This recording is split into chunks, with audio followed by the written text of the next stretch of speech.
और लीगी रहनुमा हमजा शहबाज ने भी बर वक्त इलेक्शन का मुतालबा किया है। उन्होंने कहा है कि ऐसा इलेक्शन होना चाहिए जिस पर कोई उंगली ना उठा सके।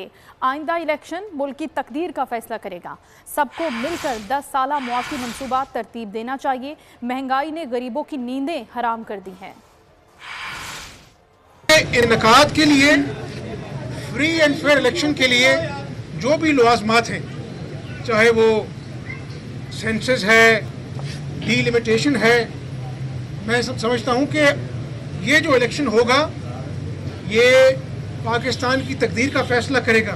अगर इस इलेक्शन में उंगलियां उठना शुरू हो गई, जिस तरह दीगर जमातों को तहफ़्फ़ुज़ात हैं कि जी सेंसस हो और उसके बाद जो है वो इलेक्शन का इनेकाद हो, ऐसे इलेक्शन हो जिस पर कोई उंगली ना उठा सके, और जो भी इलेक्टेड गवर्नमेंट आए अवाम के वोटों से, वो आकर इस मुल्क की मईशत पर तवज्जो दे।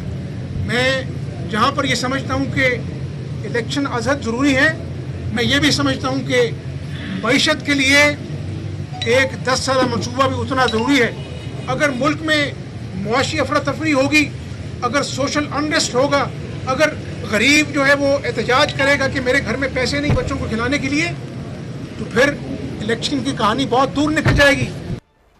इस्लामाबाद की इंसदादी दहशतगर्दी अदालत ने जुडिशल कॉम्प्लेक्स हमला केस परवेज इलाही को 2 रोज़ा जिस्मानी रिमांड पर पुलिस के हवाले